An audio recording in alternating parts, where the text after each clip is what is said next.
Alhamdulillah, wassalatu wassalamu ala rasulillah wa ala alihi wa sahbihi wa mawala. La hawla wa la quwata illa billah. Qala Allah tabaraka wa ta'ala, ya ayyuhalladzina amanu taqullaha haqqa tuqatih wa la tamutunna illa wa antum muslimun. Tentunya kita bersyukur kepada Allah tabaraka wa ta'ala atas segala nikmat yang telah Allah limpahkan kepada kita, sehingga kita bisa duduk mendengarkan kajian-kajian Islam, mendengarkan tausiah-tausiah dari guru-guru kita. Semoga Allah Subhanahu wa taala memberikan keberkahan kepada hidup kita. Semoga Allah Subhanahu wa taala memberikan kekuatan, keistiqomahan kepada kita sampai akhir hayat kelak. Ma'asyiral muslimin, pemirsa Al-Furqan TV dan yang lainnya, insyaallah kita akan membahas suatu tema yang berjudul apa andilmu untuk Islam, untuk agama Islam. Kalau kita perlu kita ketahui bahwasanya kehidupan kita ini tujuannya diciptakan itu untuk kita ibadah kepada Allah.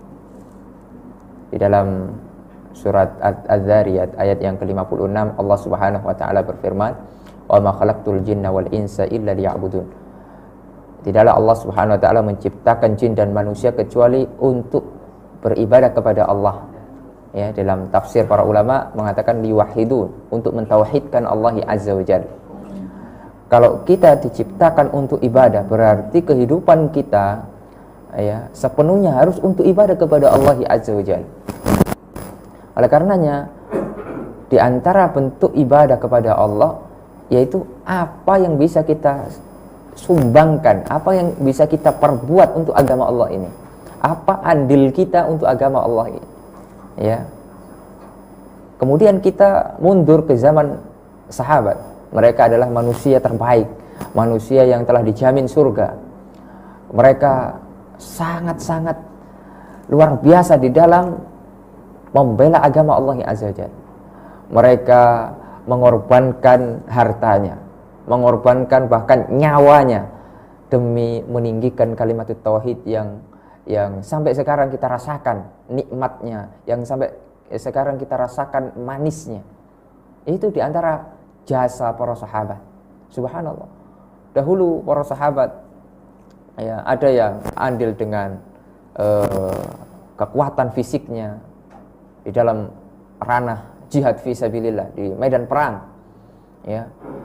Dahulu ketika awal-awal Islam, pertama kali yang muncul adalah peperangan Badar. Ketika Rasul Shallallahu Alaihi Wasallam sudah hijrah ke kota Madinah. Dan ketika itu pasukan umat Islam masih sangat sedikit, sekitar 300 sekian. Sedangkan pasukan orang-orang kafir itu 1000, bahkan mungkin lebih.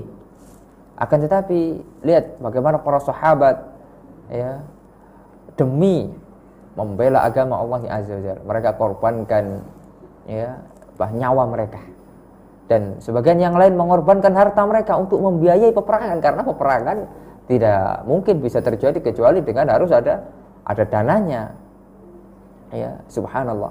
Sampai akhirnya ketika itu secara matematis, secara matematika manusia, kalau 1000 banding 300 yang menang 1000. Akan tetapi itulah takdir Allah Azza wa Jalla, umat Islam ketika itu bisa menang, bahkan sangat-sangat berjaya ketika itu, sehingga membuat orang-orang kafir ketakutan. Lihat bagaimana jasa para sahabat demi membela Rasul sallallahu alaihi wasallam. Itu ketika itu Rasul sallallahu alaihi wasallam sudah saat-saatnya genting ketika perang Badar itu, sampai beliau berdoa, dan doa ini dituliskan oleh para ulama, ahli sejarah. Di antara yang pernah saya baca adalah di kitab Ar-Rahiqul Makhtum yang ditulis oleh Safiur Rahman Al-Mubarakfuri, yaitu doa bagaimana Rasul sallallahu alaihi wasallam mengangkat tangannya, ya Allah, yang artinya itu, ya Allah, jika seandainya kita tidak menang hari ini, di peperangan Badar ini, Engkau tidak akan pernah disembah lagi di muka bumi ini. Itu saking gentingnya ketika itu. Akan tetapi Allah Subhanahu wa taala memberikan kemenangan kepada kaum muslimin. sehingga ya terjadilah nanti peperangan-peperangan berikutnya. Nah, ini dalam kondisi menang, ya. Tentunya meskipun menang, banyak yang dikorbankan. Ya, banyak yang dikorbankan. Sehingga ada juga yang syahid ketika itu di peperangan Badar, ya. Ma'asyiral muslimin rahimani wa rahimakumullah. Kemudian peperangan-peperangan berikutnya, di antara peperangan yang sangat dahsyat, yang betul-betul kita bisa menyaksikan bagaimana para sahabat itu betul-betul ya ingin mengorbankan semuanya apa yang dia bisa untuk meraih surga Allah Subhanahu wa taala, yaitu peperangan Uhud. Kita coba sedikit kita mengulas peperangan Uhud. Ya, ketika itu Rasul sallallahu alaihi wasallam dalam keadaan juga genting, karena di peperangan Uhud kita ketahui bahwasanya kaum muslimin kalah. Ya. Karena ya itu tadi ada sedikit fitnah, ya, tidak nurut lah istilahnya, tidak menurut perintah Rasul SAW. Pasukan itu tidak boleh turun, ya, qadarullah wa masyafa'al, pasukan itu turun untuk ya mengambil ghanimah, padahal belum saatnya turun, sampai akhirnya pasukan kaum kafir ya itu putar balik untuk menyerang, ya, menyerang kaum muslimin gitu. Sehingga Rasul SAW ketika itu dalam keadaan bahkan desas-desusnya Rasul SAW dikabarkan mati, wafat gitu. Sampai para sahabat itu lemas gitu. Ketika mendengar di peperangan itu Rasul sudah wafat, subhanallah. Ya sebagian para sahabat itu sudah tidak ada yang semangat gitu. Sudah kayak ya lemas gitu. Ya, kita pun ketika membaca sirah itu ya kita juga lemas gitu. Subhanallah. Ya, saking bagaimana kita tidak kuat, tidak bisa ketika kita mendengar Rasul SAW wafat. Bagaimana posisi para sahabat ketika itu, ya, yang menjadi panglima, yang pemimpin, ya, ketika itu, ya, kemudian wafat. Itu hanya desas-desus, ya. Ternyata ada salah satu sahabat yang melihat bahwasanya Rasul masih hidup, sehingga ya diteriak, ya diteriaki itu pasukan yang lain itu Rasul masih hidup gitu. Oh, sehingga beberapa pasukan kaum muslimin mendengar itu naik lagi semangat mereka, ya. Dan Rasulullah SAW mengisyaratkan kepada seorang sahabat itu, jangan teriak kencang-kencang. Nanti kaum kafir mengetahui posisiku. Posisi Rasulullah SAW. Sampai akhirnya ya orang-orang kafir tahu juga posisi Rasulullah SAW. Akhirnya banyaklah serangan kepada Rasulullah SAW. Karena yang diincar adalah Rasulullah SAW. Bagaimana Rasul bisa meninggal ketika itu? Ya, yang menjadi incaran orang-orang kafir itu adalah Rasulullah SAW. Ya, oleh karenanya Rasul sampai bersabda, ya, Rasul sampai bersabda kepada para sahabat, man yarudduhum, ya, anna walahul jannah. Subhanallah. Lihat bagaimana sabda Rasul menggetarkan kaum muslimin. Man yaruddu anna walahul jannah, ya, may yarudduhum anna walahul jannah. Siapa yang bisa menghalau serangan-serangan orang kafir, ya, dari kami, yaitu dari Rasul SAW, maka baginya surga. Ketika itu para sahabat ya berebut. Di antaranya adalah Talha, ya, Talha bin Ubaidillah. Bagaimana Talha itu melindungi Rasul SAW. Kemudian bagaimana Sa'ad bin Abi Waqqas itu dengan anak panahnya melindungi Rasul SAW. Ya, sehingga berjibakulah di situ para sahabat. Ya, oleh karenanya Rasul SAW sampai mengatakan, karena para sahabat itu saking berjibakunya untuk melindungi Rasul SAW, Rasul mengatakan bahwasanya, Talha, pasti engkau masuk surga. Subhanallah. Lihat, apakah kita, ya, bagaimana ketika kita langsung dibilang seperti itu oleh Rasul SAW, ya, tidak apa-apa kita mati asalkan kita masuk surga, ya, nggak apa-apa. Bahkan ada para sahabat ketika itu, salah satunya, ya, yang bernama Amr, ya, itu pincang. Orang yang pincang ya boleh tidak mengikuti perang karena cacat fisik. Akan tetapi para sahabat itu kalau sudah ada panggilan perang bagi mereka itu, ketika mereka masih mampu, ya pantang bagi mereka untuk mundur. Oh, akhirnya minta izin kepada Rasul SAW, ya Rasul, apakah kalau saya mati hari ini, bisakah kakiku yang pincang ini menginjakkan kaki ini di surga Allah Azza wa Jalla? Kata Rasul SAW, bisa. Ya, akhirnya salah seorang sahabat yang bernama Amr ini, ya, bertempur di medan perang sampai akhirnya dia bisa menggapai cita-citanya, yaitu mati syahid, dan ketika itu juga dia insya Allah masuk surga Allah Azza wa Jalla sebagaimana yang telah disabdakan oleh Rasulullah SAW. Subhanallah. Itu para sahabat itu, ya, para sahabat, nyawanya dikorbankan, hartanya. Belum lagi kalau kita kisahkan harta ya, itu Abu Bakar As-Siddiq. Ya, ini kalau dibandingkan keimanan beliau daripada keimanan seluruh ya umat Nabi Muhammad SAW yang lain, masih berat lagi imannya Abu Bakar. Beliau itu ya termasuk as-sabiqunal awwalun, bahkan awal-awal ya yang masuk Islam, yang beriman kepada Rasul. Ketika itu ya orang-orang yang masih belum mau gitu. Tapi Abu Bakar ini sangat yakin, betul-betul yakin. Oleh karenanya Abu Bakar ini ya sangat-sangat dicintai oleh Rasul SAW. Ya, bahkan kalau seandainya bisa dijadikan kekasih, akan jadikan kekasih Abu Bakar ini. Ya, beliau infakkan seluruh hartanya. Ya, seluruh hartanya Abu Bakar ini digunakan untuk kepentingan agama Allah Azza wa Jalla. Ya, bagaimana andilnya Abu Bakar. Belum lagi kemudian Utsman bin Affan. Pernah suatu ketika Rasul SAW menyuruh ya, siapa yang bisa membebaskan sumur, ya, sumur untuk kepentingan kaum muslimin, yaitu air minum, karena air minum ini kebutuhan vital sekali bagi manusia, ya, kebutuhan pokok lah. Ya, orang tanpa air ya bisa mati dia. Ya. Ketika itu, ya, sumur itu dikuasai oleh orang Yahudi. Dan ketika kaum muslimin atau yang lainnya itu mau minum, mau mengambil air dari situ harus bayar. Dan bayarnya bukan murah ya. Ya, dari dulu orang-orang Yahudi itu ya sampai sekarang mereka licik ya. Licik ya, sehingga siapa yang bisa ibaratnya membeli itu ya untuk diwakafkan kepada kaum muslimin, maka baginya surga. Oh, tidak pikir panjang, padahal harganya ketika itu kalau dirupiahkan ya kurang lebih sekitar 1 miliar. Ya, harga sumur itu 1 miliar. Ya. Utsman tidak pikir panjang, langsung coba dinegosiasi. Masalahnya bukan pada uangnya, tidak ada. Uangnya sudah ada, cuma orang Yahudi tidak mau jual. Ya, tidak mau jual.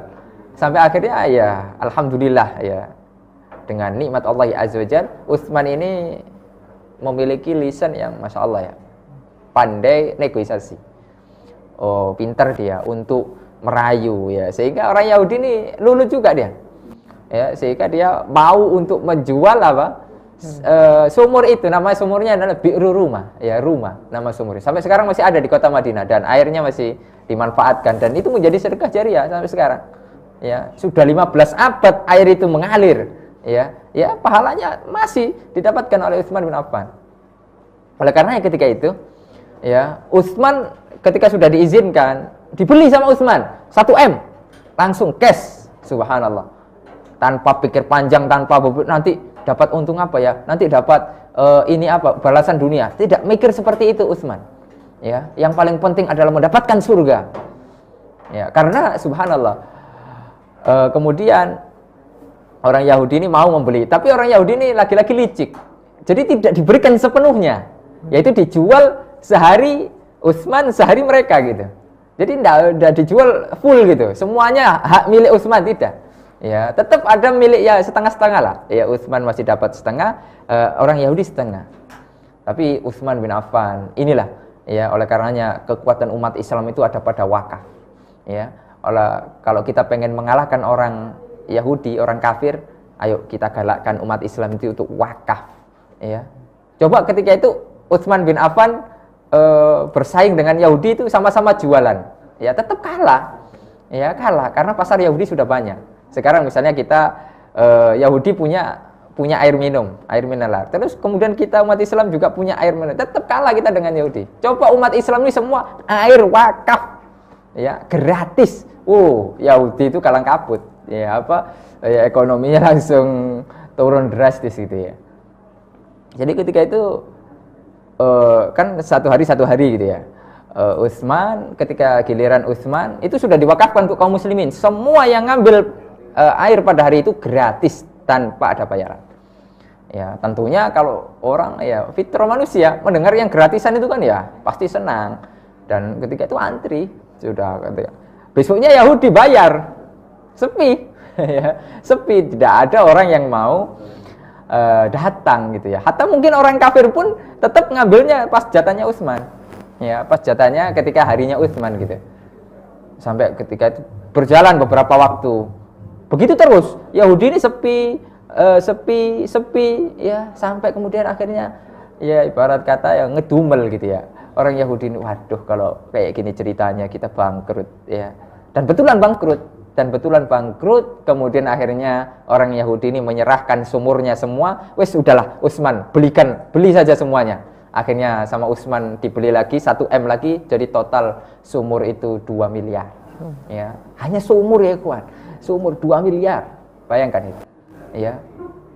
Subhanallah, Utsman mengeluarkan hartanya. Belum lagi Abdurrahman bin Auf, hampir di setiap peperangan ya disumbangkan hartanya ya untuk menopang kebutuhan, ya memberikan makanan dan lain sebagainya. Subhanallah. Inilah potret dari bagaimana umat terbaik. Kuntum khaira ummatin ukhrijat linnas. Ya, oleh karenanya betullah firman Allah ini, ya, ketika itu dikeluarkan pada umat ini sebaik-baik manusia, yaitu para sahabat. Oleh karena kita harus mengikuti mereka. Ya, kita harus mengikuti mereka, walladzina tabauhum bi ihsan. Kita harus mengikuti jalannya para sahabat. Oleh karenanya manhajus salaf, ya, manhajus salaf adalah menyeru kepada pemahaman para sahabat. As-salaf itu yang dimaksud adalah as-sahabah, ya, Rasulullah SAW dan para sahabatnya. Bagaimana kita ya bisa beragama seperti mereka? Karena kehidupan mereka, manhajnya sahabat itu manhaj yang maksum dijaga oleh Allah. Manhajus salaf itu manhaj yang maksum. Islam itu sendiri. Ya, adapun person-personnya ya pasti ada kesalahan, tapi secara ajarannya tidak ada kesalahan. Ya, subhanallah. Lihat bagaimana kita disuruh mencontoh mereka. Ya, karena perfect sekali. Ya, siapa setelah sahabat yang kemudian seperti mereka? Tidak ada. Ya, bahkan setelah zaman mereka pasti turun, penurunan sampai zaman sekarang. Ya, sampai zaman kita sekarang ini penurunan. Ya, oleh karenanya kalau kita pengen berkembang, kalau kita pengen maju, ya, peradaban kita ini pengen maju, ya, kita kembali lagi kepada as-salaf, ya, yaitu mengikuti mereka sebagaimana firman Allah, walladzina tabauhum bi ihsan, yaitu mengikuti mereka. Ya, di surat At-Taubah itu kan kita sudah diperintahkan was-sabiqunal awwalun, ya, orang-orang yang pertama masuk Islam, ya. As-sabiqunal awwalun itu sebelum Fathu Mekah. Jadi orang-orang yang masuk Islamnya sebelum Fathu Mekah, mereka termasuk dari as-sabiqunal awwalun minal muhajirin, dari kalangan muhajirin, yaitu orang-orang yang berhijrah dari Mekah ke Madinah, wal ansar, orang asli penduduk Ansar, ya, kemudian walladzina tabauhum, yaitu yang mengikuti mereka dengan baik, ya, bi ihsan, ya, radhiyallahu anhum wa radwan, Allah ridho, ya, dan mereka pun ridho kepada Allah. Kalau Allah sudah ridho kepada kita, kepada para sahabat, pasti masuk surga. Tidak mungkin Allah meridhoi orang-orang yang masuk neraka, tidak mungkin. Ya, kalau Allah sudah ridho pasti masuk surga. Oleh karena para sahabat itu sudah ada jaminan, sudah ada stempelnya, mereka dijamin surga oleh Allah. Oleh karena kita disuruh mengikuti orang-orang yang sudah dijamin surga. Tolha tadi, ya, sama Rasul SAW bilang, Tolha pasti kamu masuk surga. Karena pengorbanannya.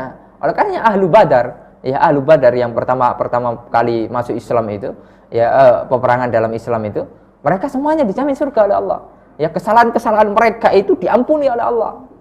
Ya, karena perjuangan, ya, tidak mudah loh, ya. Cobalah kita, ya, kalau kita hidup ketika itu belum tentu kita masuk rombongan kaum muslimin, bisa jadi kita masuk rombongan kafirin, ya, tidak mudah, ya. Oleh karenanya ma'asyiral muslimin rahimani wa rahimakumullah, kita mengajak, ya, ayolah kita kembali ke ajaran mereka, ya, untuk kita bisa kemudian berandil di dalam agama Allah. Kalau kita memiliki ilmu, andil kita, ya, untuk menyebarkan ilmu, berdakwah di jalan Allah, ya, ini andil yang sangat besar. Dahulu para sahabat juga ada ahli ilmunya, semua para sahabat ahli ilmu, akan tapi ada yang fokus, takhasus, ya, yang memang benar-benar mulazamah kepada Rasulullah SAW. Ada yang memang ahli kepemimpinan, ahli peperangan, ya. Jadi ada keahlian masing-masing dan mereka bersinergi untuk memajukan Islam, untuk memajukan dakwah Islam, meninggikan kalimat tauhid. Ya, subhanallah. Lihat, ketika itu di zaman sahabat ada ulamanya, ya, yang dikader oleh Rasulullah SAW. Ya, di antaranya yang sering ya mulazamah bersama Rasulullah SAW, Abu Hurairah, ya. Kemudian ada Ibnu Abbas, ya, Ibnu Mas'ud, Ibnu Umar, itu ulamanya sahabat. Ya. Beberapa yang didoakan bahkan oleh Rasulullah SAW, Allahumma faqihu fiddin wa alimhu ta'wil. Ya, itu Ibnu Abbas. Ya Allah, berikanlah Ibnu Abbas ini faqih ya terhadap agama, itu jadi ulama Ibnu Abbas. Ya, wa alimhu ta'wil, dan ajarkanlah Ibnu Abbas ini tafsir. Oleh karena yang ditunggu-tunggu tafsirnya Ibnu Abbas. Ya, setiap ada permasalahan yang ditunggu-tunggu bagaimana tafsirnya Ibnu Abbas. Ma'asyiral muslimin rahimani wa rahimakumullah. Kemudian Abu Hurairah termasuk di antara perawi hadis terbanyak, minal muksirin, ya. Minal muksirin, karena ada 7 golongan ya. 7 orang yang minal muksirin, yaitu yang meriwayatkan hadis lebih dari 1000. Ya, yang paling banyaknya 5000 itu, 5000 sekian adalah Abu Hurairah. Ya, subhanallah. Kemudian ada juga mereka yang andil dengan harta mereka. Ya, karena sebagian para sahabat ada yang tidak memiliki harta, seperti Abu Hurairah ini tidak memiliki harta, tapi memiliki ilmu. Ya, mereka andil dengan ilmunya. Abu Hurairah saja buat makan, karena Abu Hurairah termasuk ahli sufa, ya, yang tinggal ya di teras-teras masjid Rasulullah SAW, di Masjid Nabawi. Ya, sampai pernah suatu ketika itu Abu Hurairah seperti kayak kejang-kejang gitu ya. Kenapa Abu Hurairah kamu seperti itu? Apakah kamu gila? Ya, celetuk dari sebagian sahabat. Saya tidak gila. Saya ini menahan lapar, sudah beberapa hari saya tidak makan. Subhanallah. Akan tapi ya para sahabat tetaplah mulia. Itu perjuangan, ya.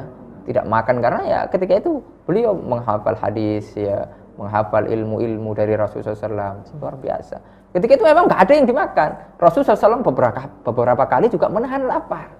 Sehingga ketika ada makanan ya pada diri Rasul, ya para sahabat pasti makan yang ada di al-sufa. Ketika tidak ada, mereka puasa, bahkan sampai berhari-hari.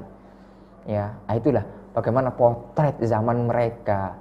Ya, belum lagi kemudian ya kisah-kisah yang lain, ya, ma'asyiral muslimin rahimani wa rahimakumullah. Ada juga yang fokus dengan kekuatan fisiknya, tenaga, seperti Sa'ad bin Abi Waqqas itu kan ahli manah, ya.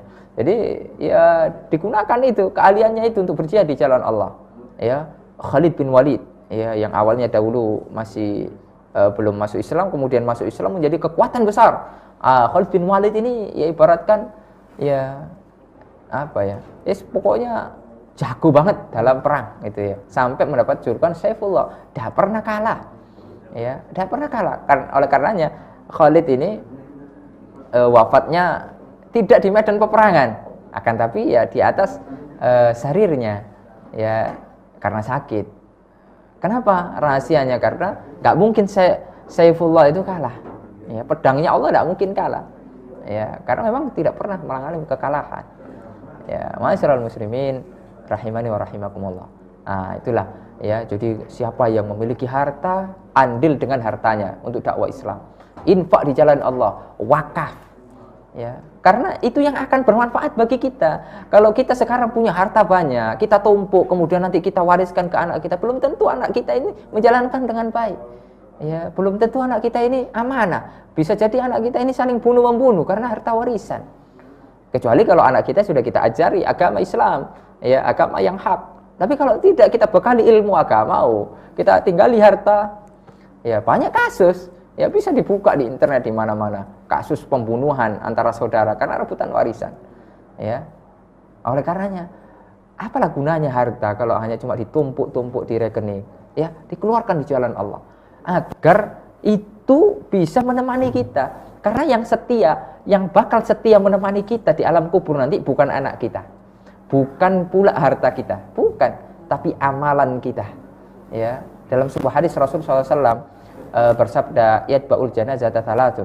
Ya, jenazah itu diikuti oleh 3 hal. Ya, maluhu wa ahluhu wa amaluhu. Ya, hartanya, kemudian keluarganya dan amalannya. Fayarji usnani. Kemudian yang 2 itu kembali lagi pulang. Ya. Wa yabqa wahid, dan 1 ini akan kekal, akan menemani kita setia, yaitu amalan kita. Ya, kita diantarkan oleh anak kita ketika kita mati, oleh mungkin sanak kerabat kita, tapi mereka tidak mungkin menemani kita dalam kubur. Mereka pulang, ya, cuma selesai ngubur dan selesai mendoakan dah pulang. Harta kita juga demikian, ya, kita mungkin dikuburkan dengan mobil kita atau mungkin dengan beberapa kendaraan kita. Habis itu kendaraan kita tidak mungkin ikut dikuburkan juga. Ataupun kita punya rumah banyak, tidak mungkin rumah kita ikut dikuburkan. Atau mungkin kita punya uang di rekening miliaran, tidak mungkin juga ikut dikuburkan. Mereka balik itu, ya, dibawa pulang. Nah, satu yang setia menemani, amalan kita. Ya, oleh karena ini yang harus kita kejar, ma'asyiral muslimin rahimani wa rahimakumullah. Nah, itu yang memiliki harta, memiliki ilmu, berdakwah dengan ilmu, berjihad, karena sekarang jihad yang paling utama adalah jihad bil bayan, melawan orang-orang kafir, melawan orang-orang munafik, dari liberal, sekuler, ya, orang-orang yang memusuhi Islam. Jihad bil bayan. Ya, karena jihad ada dua, ya, jihad ya bil bayan, yaitu untuk zaman sekarang cocok, yaitu jihad ya dengan pedang, bisaif, ya. Ya, zaman sekarang cocok jihad bil bayan. Bahkan ini lebih besar, ya. Subhanallah. Ya, oleh karenanya ma'asyiral muslimin rahimani wa rahimakumullah, ya, kita sekarang melawan ya kesesatan, kekufuran, berbagai macam penyimpangan dalam agama Islam dengan penjelasan, ya, dengan ilmu. Ya, oleh karenanya keutamaan ahli ilmu itu kan luar biasa. Ya. Bahkan disandingkan persaksian ahli ilmu itu dengan persaksian Allah sendiri, dengan persaksian para malaikat. Ya, di dalam surat Al-Imran, ya, ya, syahidallahu annahu la ilaha illahu wal malaikatu wa ulul ilmi qa'iman bil qist. Ya. Jadi Allah Subhanahu wa taala, ya, memberikan persaksian bahwasanya memang tidak ada ilah yang berhak diibadahi hanya Allah, melainkan hanya Allah. Kemudian malaikat juga mempersaksikan ulul ilmi, ya, orang-orang yang berilmu. Ya, orang-orang berilmu ini luar biasa. Dia menjadi penyinar di kala kegelapan. Ya, ulama. Ya, karena Rasulullah SAW bersabda, al ulama warasatul anbiya. Para ulama adalah pewarisnya para nabi. Ya. Tidaklah menjadi orang yang mulia pewaris para nabi ini, ya, kecuali yang mereka memang dimuliakan. Ya. Nabi tidak mungkin mewarisi orang-orang yang tidak mulia, pasti mewarisi orang-orang yang mulia, yaitu para ulama. Ya, para ulama, subhanallah. Nah, kemudian kalau misalnya kita tidak punya harta, ilmu juga tidak punya, kita masih punya fisik, punya tenaga, punya kemampuan-kemampuan yang lain. Itu yang kita gunakan untuk andil dalam agama Allah. Ya, misalnya sering saya kasih contoh, misalnya, Ustaz, saya tidak punya duit untuk nyumbang masjid, untuk nyumbang pondok. Saya juga tidak punya ilmu untuk ngajar, untuk berdakwah, tidak punya ilmu. Tapi saya ini masih kuat fisik saya, Ustaz. Saya bisa membersihkan WC-nya, saya bisa membersihkan halamannya, saya bisa, Masya Allah. Ya, itulah gunakan untuk membela agama Allah. Ya, jadi semuanya bisa digunakan. Ya, bersinergi. Itulah menjadi kekuatan besar nanti umat Islam ini. Ya, kalau kita sama-sama sadar bahwasanya ayo kita memiliki andil di dalam agama Allah. Sebesar apapun andil yang kita curahkan, tetap itu kembalinya manfaatnya untuk kita, bukan untuk Allah.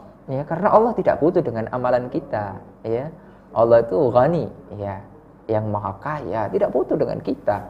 Ya, kitalah yang butuh dengan Allah. Kita butuh dengan amalan-amalan kita sendiri untuk bekal kita nanti di akhirat. Ya. Ma'asyiral muslimin rahimani wa rahimakumullah.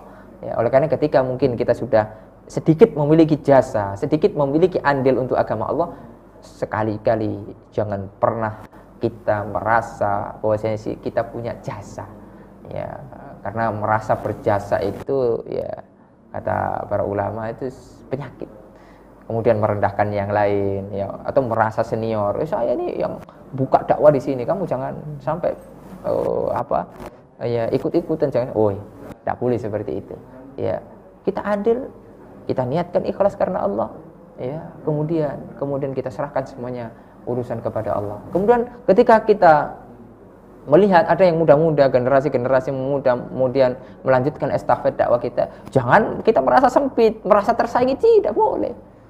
Ya, justru merasa senang bahwasanya semakin banyak orang akan mengenal dakwah Islam ini, mengenal hak, mengenal sunnah. Subhanallah. Ya, sinergi, ya, ikhwan. Ya, jangan pernah kita berpecah belah, karena berpecah belah adalah simat min alamati ahli bidah. Ya, berpecah belah adalah di antara tanda-tanda ahli bid'ah. Adapun tanda-tanda ahli sunnah al-ijtima', bersatu di atas tauhid. Ya, bukan hanya sekedar persatuan yang semu, akan tapi persatuan yang kokoh yang dibangun di atas landasan akidah yang hak, ya, dan ya pokok-pokok prinsip-prinsip beragama yang benar. Ya, ma'asyiral muslimin rahimani wa rahimakumullah. Ya, mungkin itu saja mungkin yang bisa disampaikan. Jadi ya kesimpulan yang bisa kita tarik adalah bagaimana kita mencurahkan semua kehidupan kita ini untuk agama Allah. Ya, bagaimana ibunya Anas bin Malik, ya, itu mewakafkan Anas bin Malik itu untuk Rasulullah SAW, untuk berkhidmat di jalan Allah. Ya, subhanallah. Janji Allah, kalau kita menolong agama Allah, ikut andil, ya, di dalam agama Allah, Allah akan menolong kita. Intan surullaha yansurukum wa yutsabbit aqdamakum. Kalau kita menolong agama Allah, pasti Allah akan tolong kita dan Allah akan memberikan kita istiqomah. Jika seandainya kita abai, hanya sekedar beragama ini individual, pokoknya mikirkan diri sendiri, tidak mau untuk andil agama Allah, apakah kita tidak takut dengan firman Allah, wa in tatawallau yastabdil qauman ghairakum tsumma la yakunu amsalakum. Kalau seandainya kita tidak mau andil dalam agama Allah ini, tidak mau belajar, tidak mau, pokoknya antipati, yastabdil qauman ghairakum, kita akan digantikan, ya, oleh umat yang lain yang akan andil untuk agama Allah, sedangkan kita dibuang, dilempar ke dalam neraka jahanam, waliyadzubillah. Ya, subhanallah. Tentunya kaum yang akan menggantikan kita bukan seperti kita yang tidak acu dengan agama Allah, bahkan mungkin tidak mau andil dalam agama Allah, waliyadzubillah. Ma'asyiral muslimin rahimani wa rahimakumullah. Oleh karenanya, ayo, ya, saya mengajak pada diri saya sendiri terutama, ya, karena ini nasihat aja untuk diri saya sendiri dan kaum muslimin semuanya. Ya, berusaha kita mengamalkan apa yang sudah kita sampaikan ini. Ya, berusaha, ya, kita punya kemampuan apa, ya, orang-orang yang di media sekarang, ya, termasuk media-media TV, radio, jangan pernah meremehkan ini, ya. Ini adalah andil besar untuk agama Allah. Ya, subhanallah. Saya pernah menjumpai di pedalaman sana orang sudah mengenal sunnah, padahal tidak pernah ada ustadz, ya, ustadz kita, ustadz sunnah itu ke sana karena memang aksesnya jauh sekali, sinyal tidak masuk, listrik tidak masuk. Saya pernah ke sana, ya untuk agenda safari dakwah, ya, di pedalaman memang jauh sekali, ya, jalannya juga masih terjal, tidak bisa dilewati dengan, ya, mulus, ya. Saya bertanya kepada bapak, udah sepuh, jenggotnya sudah putih, ya, bapak tuh ikut ngaji ke kita karena kita mengadakan suatu pengajian kecil-kecilan gitu. Dari mana bapak bisa kenal sunnah ini? Dari radio katanya, subhanallah. Ya, oleh karena ayo, ya, yang media juga andil, yang semuanya andil, ayo, yang punya harta andil. Jadi kokoh kekuatan Islam ini. Yang ahli ekonomi ikut andil, yang ahli mungkin pertanian, semuanya. Keahlian itu kita gunakan untuk menolong agama Allah, untuk memajukan Islam, ya, dan kaum muslimin. Jangan pernah kita mau dikotak-kotakkan, dipecah belah, ya, sehingga kita tidak bersatu, ya. Semoga yang sedikit ini bisa bermanfaat, ya. Sallallahu ala nabiyina Muhammad wa ala alihi washabbihi wasallam. Masyaallah, jazakumullah khairan atas nasihatnya. Satu hal yang saya ambil dan saya tekankan di sini dari nasihat Ustadz adalah wakaf merupakan kekuatan kita di zaman sekarang, Ustadz, ya. Jadi saling tolong menolong dalam membangun Islam, Masya Allah. Oke, baik pemirsa Al-Furqan TV dan pendengar suara radio Al-Furqan dimanapun Anda berada, kami menerima interaktif telepon bagi pemirsa yang ingin bertanya di nomor 0812 5952 1312. Kami ulang di nomor 0812 5952 1312. Mungkin sambil menunggu telepon yang masuk, tadi kita dibahas oleh Ustadz mengenai media dakwah, Ustadz, ya. Nah, sahih. Masya Allah, saat ini berkembang sekali media dakwah, terutama yang kita bahas adalah media dakwah sunnah, Ustadz, ya. Alhamdulillah kita juga didatangi oleh teman-teman tim dari Pasuruan Mengaji yang hadir di studio Al-Furqan TV sekarang ini. Ustadz, kalau boleh Ustadz berikan kami nasihat lagi untuk motivasi lagi, Ustadz, bagaimana andil kita terhadap Islam ini, Ustadz, dari pergerakan media-media dakwah yang ada sekarang ini, Ustadz. Nah, jadi di media ini memiliki peran besar, ya. Bagaimana bisa kemudian kajian-kajian ustadz-ustadz ini, ya, ustadz-ustadz ini banyak kan tidak tahu media, terus direkam, dimasukkan YouTube, dimasukkan Facebook, dimasukkan Instagram, Ya, sedangkan orang-orang ahli bid'ah, orang-orang kafir itu mereka juga pakai media. Ya, mengkonter itu ya kita dengan media juga. Ya, sehingga dengan wasilah-wasilah media banyak orang yang mengenal sunnah. Kalau di pedalaman Rio itu kan apa? Rata-rata pakai ini ya, parabola. Jadi bisa melihat TV Roja dulu ya. Yang awal-awal itu kan TV Roja ya. Barulah kemudian ada TV-TV yang lain ya. Alhamdulillah dengan sekarang hadirnya Al-Furqan TV ini, Masya Allah, banyak mereka berkata-kata bahwasanya saya mengenal hidayah ini melalui TV. Masya Allah. Ya. Betapa besarnya. Jadi, dan mungkin orang-orang yang mengedit, orang-orang yang di balik layar itu bisa jadi lebih ikhlas dia. Ya, subhanallah. Itu yang bisa, mungkin itu yang masukkan dia ke surga Allah ya azza. Oleh karenanya ketika kita mengedit, kita niatkan untuk Allah ya azza. Kita jadi pokoknya jadi kameramen, jadi apa? Subhanallah. Ya, itu besar itu. Bisa jadi satu orang saja yang menikmati, ya nggak harus banyak. Itu lebih baik daripada onta merah. Ya, antum tahu onta merah itu di Saudi harganya berapa? 1 juta real. Ya, itu setara 4 miliar. Ya, itu lebih baik ketika ada orang mengenal hidayah sunnah dari satu cuplikan dari video yang kita edit, kita syuting, kemudian kita upload, luar biasa. Ya, apalagi mungkin banyak, ya kemudian di-share, luar biasa. Ya, oleh karenanya mari kita perbaiki hati kita, karena yang ikhlas itu akan kekal. Ya, yang ikhlas itu akan kekal, sebagaimana perkataan emas dari Imam Malik, ya, maka nalillahi yabqa. Sesuatu dilakukan karena Allah pasti kekal. Ya, media-media ini ya, kalau hanya untuk cuma pengen viral, jadi kemudian ingin naikkan rating saja, cuma itu, kemudian cara-caranya ndak syar'i, kajian ustadz dibentur-benturkan, membuat fitnah, ya kan, itu ndak akan kekal itu, karena niatnya salah, tata caranya juga salah. Tapi kalau memang media benar-benar ya pengen edukasi, ya mengajari umat dari dasar, ya tidak ada niat karena yang lain, ya kalaupun nanti mendapatkan rating, mendapatkan sambutan dari mas, itu alhamdulillah kenikmatan, ya. Tapi yang paling penting kita perbaiki hati kita terus, ya itu yang harus kita ya lakukan. Kemudian jika ada fitnah-fitnah, sudahlah, ya kita berjalan aja terus, ya fitnah itu pasti ada, ya pasti ada, setiap keadaan pasti ada. Baik itu fitnah dari internal sendiri, ya ataupun eksternal, ya akan tapi bagaimana kita bisa menyikapi itu dengan baik, ya. Kita kalau ketika ada fitnah, ya sudahlah, kita konsultasikan dengan ustadz-ustadz kita yang sudah sepuh, ya kemudian kita minta nasihat, habis itu sudahlah, kita tidak perlu larut, yang penting kita berkarya, ya berkarya dan berkarya terus sampai kapan? Sampai kita wafat, karena karya kita itulah yang akan kekal, yang itu akan menemani kita nanti di kuburan. Ya, kalau kita ngurusi fitnah, tidak berkarya, ya tidak punya karya, tidak punya ini, tidak punya andil, ya kita mati. Ya kalau kita dapat syafaat, kalau tidak, ya kita mendapatkan siksa waliyadzubillah. Ya, mungkin itu yang sedikit bisa disampaikan. Seperti ada telepon masuk. Assalamualaikum. Waalaikumsalam warahmatullahi wabarakatuh. Dari mana Bapak? Dengan Bapak Susanto ini Pak, dari Purworejo. Purworejo, Masya Allah. Safadol Pak. Ya Ustaz, sepertinya Ustaz kemarin sempat mampir di Purworejo ya Ustaz ya. Sahih. Pekan lalu di Purworejo. Silakan Gini Bapak. Ustaz, Ya. Anda mau tanya, kita itu kan pastilah semua orang itu pengen andil dalam ingin mendapatkan pahala yang banyak dan ingin masuk surga.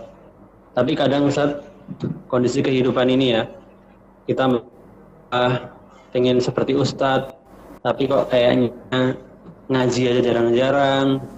Kita pengen bersedekah seperti orang-orang yang kaya, tapi kok ya kerjaan aja untuk sehari-hari kadang masih kurang, kan? Kita pengen ibaratnya berjihad seperti para sahabat, karena Masya Allah berjihad itu kan pahalanya yang begitu besar. Tapi juga mau perang sama siapa, mosok ya perang sama tonggonnya gitu kan. Nah, akhirnya apa gitu Ustaz, kalau kondisinya seperti ini gitu. Mau mondok juga kok rasanya ada hal yang lain yang memberatkannya. Jadi kalau kondisinya seperti ini nih gimana Ustaz ya kita bisa andil dalam berdakwah ini Ustaz? Nah, Mohon pencerahannya Ustaz ya. Masya Nah, Allah. Insyaallah. Sudah, Pak, ya. Assalamualaikum warahmatullahi Salam. wabarakatuh. Waalaikumsalam warahmatullahi wabarakatuh. Fadhil Ustaz. Nah, Masya Allah Bapak Susanto ya di Purworejo. Nah, kemarin kita sempat mampir hari Sabtu kemarin ya di Purworejo ya di Masjid An-Royan ya. Jadi untuk bagaimana keadaan yang seperti Bapak mau mau jadi ustadz yo ngaji jarang-jarang ya, kemudian mau nginfak ya, kerjaan masih kalang kabut ya, untuk diri sendiri kadang tidak cukup ya, kemudian bagaimana mau jihad juga jihad sama siapa gitu ya. Jadi ma'asyiral muslimin rahimani wa rahimakumullah, sekarang sebenarnya masih banyak kemampuan kita yang lain ya. Sekarang kita punya medsos ya, punya zaman-zaman sekarang, ketika kita men-share kebaikan-kebaikan itu bagian dari kita andil di dalam agama Allah loh ya. Jadi dari yang kecil, sesuatu yang kecil itu bisa kita buat, tidak perlu harta yang banyak, tidak perlu ilmu yang banyak. Contoh ya, di antara cabang keimanan yang paling rendah adalah menyingkirkan gangguan di jalan ya. Kemudian kita menjenguk orang sakit ya, kemudian kita mendoakan kaum muslimin, itu bagian dari andil, dan itu tidak perlu harta banyak, itu tidak perlu ilmu yang banyak, tidak perlu jadi ustadz kemudian langsung jenguk orang sakit, tidak perlu jadi ustadz antum bisa menyingkirkan gangguan di jalan, tidak perlu jadi ustadz antum untuk mendoakan kaum muslimin. Jadi orang-orang biasa saja sudah bisa gitu lah. Jadi sekecil apapun amalan yang bisa kita lakukan untuk kaum muslimin, untuk agama Allah, kita lakukan ya. Oleh karena Nabi mengatakan la tahqiranna minal ma'rufi syai'a, jangan meremehkan amalan sekecil apapun ya. Bisa jadi kecil itu tapi besar di hadapan Allah karena ikhlas ya, karena ikhlas kita ya, karena kita mungkin tidak dikenal, kita sebatang kara misalnya, itu ikhlas, lebih ikhlas ya, subhanallah, justru itu bisa besar di hadapan Allah ya azza wajalla. Jadi jangan pernah kita merasa putus asa, tetap kita insya Allah ada andilnya ya, sekecil apapun Bapak ya, insya Allah bisa kita lakukan ya. Seperti contoh yang kita lakukan tadi, kita sampaikan tadi ya, mendoakan ya. Bapak masih punya doa ya, masih punya doa ya, bangun sepertiga malam terakhir di waktu-waktu mustajab, di antara doa adzan dan iqamat, berdoa kepada Allah, ya Allah berikanlah kemenangan kepada umat Islam, berikanlah kekuatan kepada para ustadz-ustadz kita ya, para asatid yang memperjuangkan mungkin di pondok pesantren, berdakwah di jalan Allah, mudahkanlah bagi orang-orang yang kaya untuk terus berinfak di jalan Allah. Ya berdoa, kita masih punya doa, dan doa itu ad-du'a usilahul mu'min, doa itu adalah senjatanya orang-orang yang beriman loh ya. Jadi begitu ya Bapak, itu salah satu contoh ya, banyak yang lain yang bisa dilakukan sebenarnya ya. Bapak punya skill apa ya, punya kekuatan apa ya, itu bisa disumbangkan untuk agama Allah azza wajalla ya, wallahu taala. Insyaallah. Seperti Bapak Susanto tadi curhat Ustaz ya. Nah, Insyaallah ini ada beberapa pertanyaan juga masuk melalui WhatsApp Ustaz, cuman karena waktu juga yang tidak banyak sehingga kami pilih satu Ustaz. Insyaallah pertanyaan ini mewakili umat-umat yang ada di luar sana Ustaz. Ustaz, bagaimana caranya ikut andil untuk Islam jika kita adalah orang yang berstatus sebagai ibu rumah tangga Ustaz? nah, Masya Allah, ibu rumah tangga ini sebenarnya luar biasa ya. Didik anak-anak ibu itu, dahulu para ulama itu terlahir dari didikan ya para ibunda-ibunda yang hebat ya. Bagaimana ibundanya Imam Syafi'i itu bisa melahirkan Imam Syafi'i, yang mana kemudian tidaklah Imam Syafi'i sekarang disebut-sebut, didoakan rahimahullah, melainkan ibundanya pasti dapat pahala ya, subhanallah. Oleh karenanya Ustadz kita, Ustadz Dr. Sufyan Baswedan itu memiliki buku yang sangat bagus ya, Ibunda Para Ulama ya. Kebanyakan para ulama itu ya, di balik itu ada ibu yang sangat hebat ya. Bagaimana Imam Bukhari memiliki ibu yang hebat, Imam Syafi'i itu memiliki ibu yang hebat. Bagaimana Anas bin Malik yang membantu Rasul, Khadim Rasul SAW itu, keseharian Rasul SAW, yaitu memiliki ibu yang hebat ya, subhanallah. Jadi ibu ini memiliki andil yang besar ya, didik anak-anak ibu untuk menjadi orang-orang besar ya, untuk menjadi orang-orang yang bermanfaat untuk agama Allah azza wajalla ya. Ini sangat-sangat luar biasa peran seorang ibu ya, peran vital ya, peran yang sangat luar biasa yang harus betul-betul kita tanamkan pada diri kita ya. Jadi kita bisa melahirkan para ulama, karena para ulama itu terlahir diawali dari rumah, ya, dari rumah, kemudian dari madrasah, kemudian dari majelis-majelis ilmu, ya subhanallah. Oleh karenanya, ya ibu-ibu, ayo marilah kita sama-sama, ya tidak harus semua anak ibu jadi ustadz, tidak. Ya, untuk andil dalam agama Allah ini tidak harus jadi ustadz. Jangan pernah memahami makna andil ini sesempit itu ya. Ya, andil agama Allah bisa jadi apa saja. Yang paling penting semua orientasinya untuk agama Allah. Ya, ketika kita jadi arsitektur misalnya, ya itu bisa kita untuk andil agama Allah. Kita gambar, ya gratis untuk masjid, ya gratis untuk, atau mungkin diskon untuk masjid, atau mungkin 0%. Atau untuk ma'had, ya, untuk rumah tahfiz, luar biasa. Ya, kemudian yang jago IT, ya, bikin website, ya, gratis untuk ma'had, bikin aplikasi-aplikasi untuk pembelajaran, luar biasa. Edukasi untuk belajar. Sekarang zamannya sudah berkembang, ya, bisa jadi apa saja. Yang paling penting jadi orang soleh, ya. Misalnya anak-anak ibu ini mondok, ya, nggak harus anak-anak pondokan itu jadi ustadz, ya. Yang paling penting, ya, anak-anak pondok itu ya jadi orang soleh, ya, jadi orang soleh. Jadi apa saja profesinya, jadi pedagang, jadi pilot, mungkin jadi tentara, jadi polisi, jadi, ya pokoknya jadi abdi negara dan lain sebagainya. Yang penting yang soleh, ya. Kalau jadi misal pedagang yang soleh, jujur, ya. Kalau jadi misalnya jadi polisi, ya polisi yang soleh, ya. Kalau misalnya jadi pegawai negeri, ya pegawai negeri yang soleh, ya. Yang paling penting adalah bagaimana kita bisa andil untuk agama Allah, membantu agama Allah Azza wa Jalla agar kita masuk ke dalam surga Allah Azza wa Jalla bersama Rasulullah SAW, bersama para sahabatnya. Wallahu ta'ala.